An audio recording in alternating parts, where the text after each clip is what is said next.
Oke, setelah selesai dengan tabel yang pertama, yaitu tabel prioritas hidup, akan kita lanjutkan ke dua resolusi. Resolusi harian, yang kita bagi ke kegiatan spiritual dan kegiatan fisik. Nah, kita sebut resolusi itu karena kita ingin detailsnya. Jadi kalau prioritas hidup itu istilahnya, kalau ditanya mau pergi kemana, kota tempat tujuan kita itu adalah prioritas.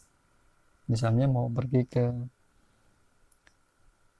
Bandung, ke Bogor, ke Jakarta, itu yang kita sebut prioritas. Kemudian resolusi itu adalah detailsnya. Misalnya naik apa, berangkat jam berapa, apa saja yang harus kita persiapkan, apa saja yang harus kita lalui, itu masuk di resolusi. Dan apa yang harus kita kerjakan itu harus mendukung prioritas kita.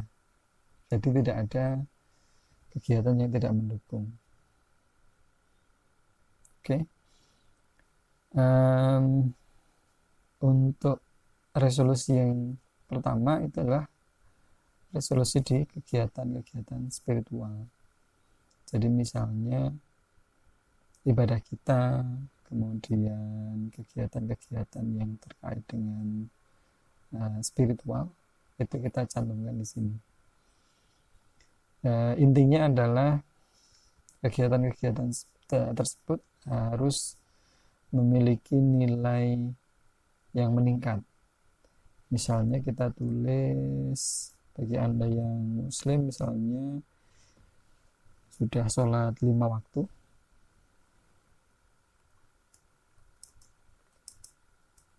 seperti ini. Misal kita mau tambahkan, itu kita bisa tambahkan secara kualitas dan atau kuantitas. Jadi kegiatan-kegiatan Anda yang sudah dilakukan, yang belum dilakukan, yang sudah dilakukan itu kita tingkatkan, baik secara kualitas atau kuantitas. Bagi yang kemarin belum sholat 5 waktu, kemudian bisa ditulis di sini sholat 5 waktu. Jadi ditambah secara kuantitas. Bagi yang sudah sholat 5 waktu, bagaimana? Bagi yang sudah sholat 5 waktu, itu bisa ditambah secara kuantitas, secara jumlah. Misalnya sholat 7 waktu. Sholat 7 waktu berarti sholat wajib dan juga sholat tahajud dan sholat duha. Ataupun ditambah secara kualitas. Misalnya kalau kemarin sholat waktunya itu sendiri, gitu. Sekarang kita bisa tambah sholat waktu misalnya berjamaah. Nah, itu salah satu contoh kegiatan spiritual.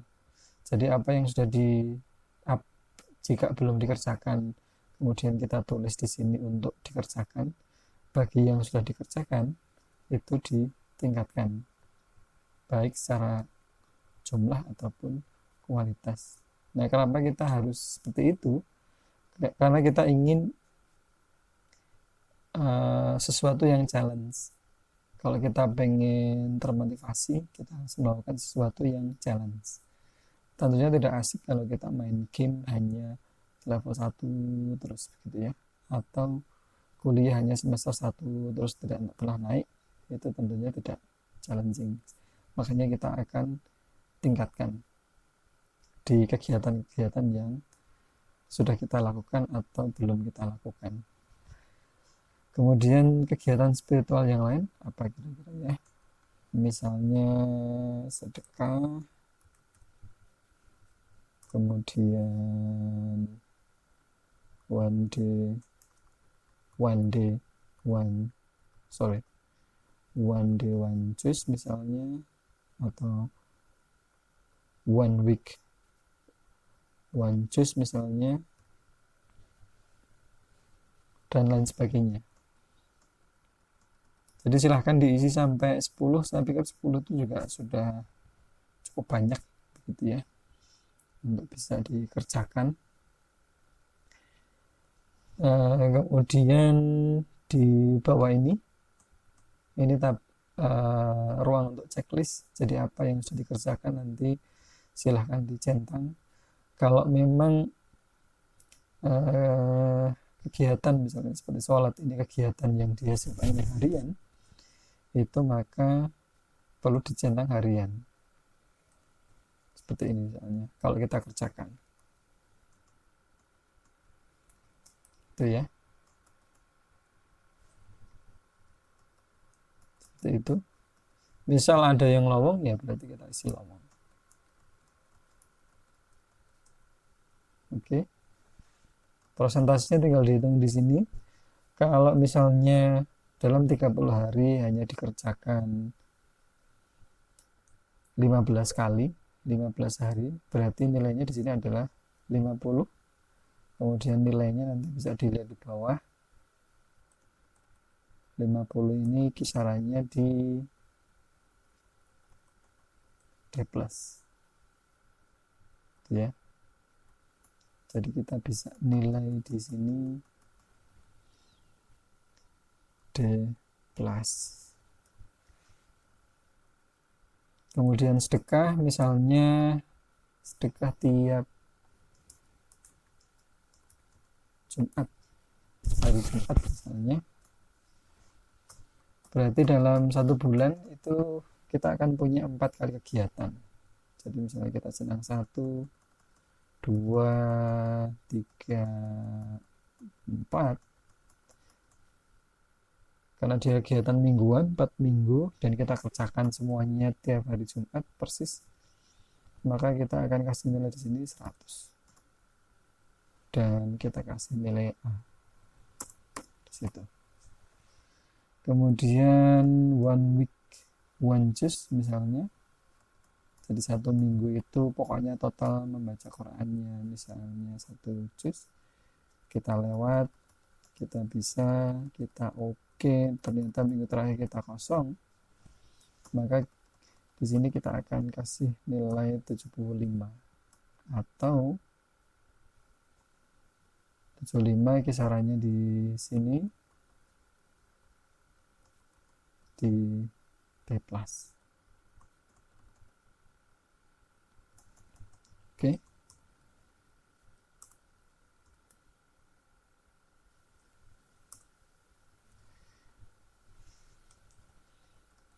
Nah, itu tinggal tiap bulan misalnya itu kita bisa isi. Misal kegiatan spiritual kita hanya 3, tinggal kita total aja di situ 50,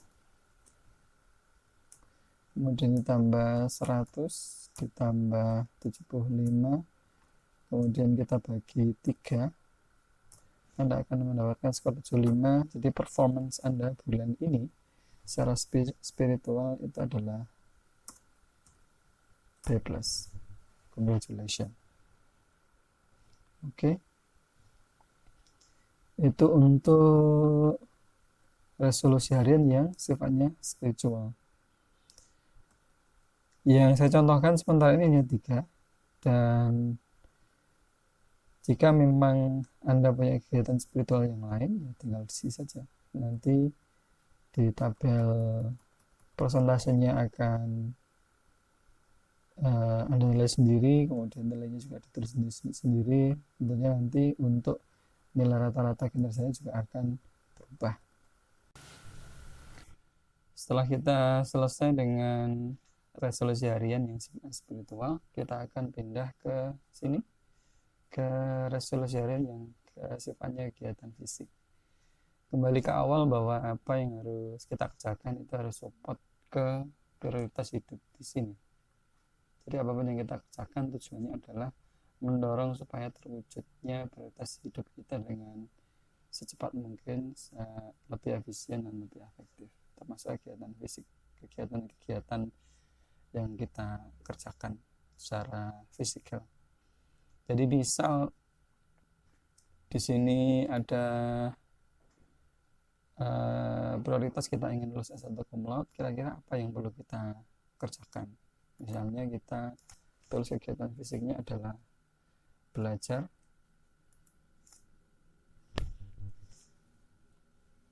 mata kuliah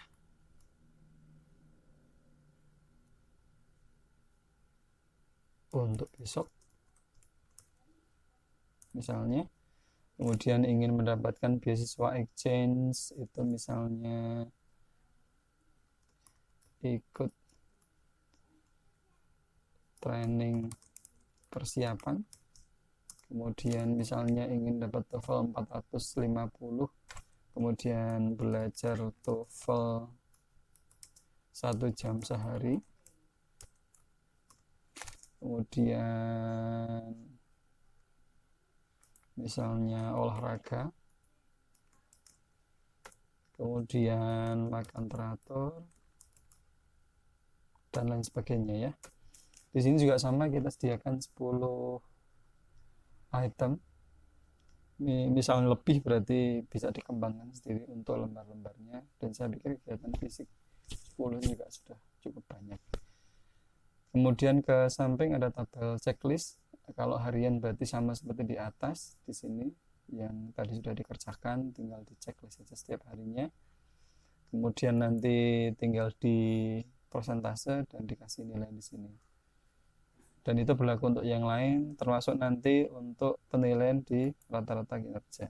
Berapa item yang kita punya, kemudian dikasih skor di situ. Nah, memberikan evaluasi ini penting karena dengan itu kita tahu apakah usaha kita ini sudah signifikan atau belum. Dan itu yang kita inginkan dari kegiatan-kegiatan yang kita kerjakan hari ini, supaya kita tahu bahwa saya sudah berusaha, tapi apakah signifikan. Nah, kata signifikan sendiri itu harus dievaluasi dengan apa? Dengan angka. Artinya nanti kalau ada sesi sharing dan sebagainya, konsultasi dan sebagainya, kita punya lembar-lembar ini yang kita bisa pakai untuk bahan diskusi. Kemudian yang dan lembar ini, lembar kita misalkan bulan Oktober, Anda disediakan 12